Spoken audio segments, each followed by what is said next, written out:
ইমরুল কায়েস বাংলাদেশের একজন অন্যতম ভদ্র প্লেয়ার বলা হয় ইমরুল কায়েসকে। সময়ের সাথে সাথে মানুষের সব কিছুই চেঞ্জ হয়ে যায়, কিন্তু চেঞ্জ হয়নি ইমরুল কায়েসের ক্রিকেট ক্যারিয়ারটা।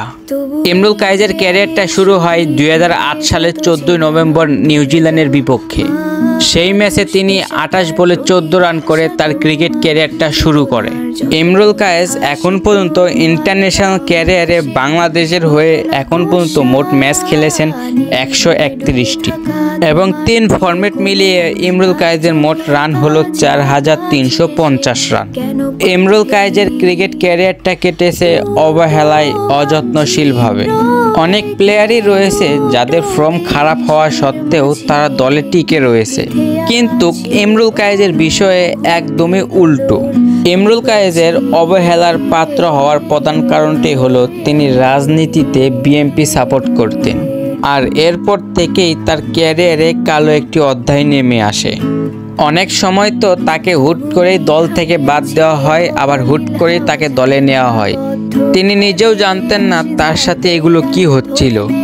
অনেক সময়ও পেরিয়ে গেছে, বয়সও বেড়েছে, এখন তার বয়স 37+। সব কিছুরই একটা নির্দিষ্ট শুরু রয়েছে এবং শেষও রয়েছে। দেখতে দেখতেই ইমরুল কায়েসের ক্যারিয়ারটা 16 বছর পেরিয়ে গেল। ইমরুল কায়েসের বাংলাদেশের হয়ে ভালো কোনো অর্জন নেই, হয়তো কোনো রেকর্ড নেই, তবুও তিনি সবার মনের মাঝে জায়গা করে নিয়েছেন। একজন ভালো ক্রিকেটার হলে একজন ভালো মানুষ হওয়া যায়, ব্যাপারটা এরকম না।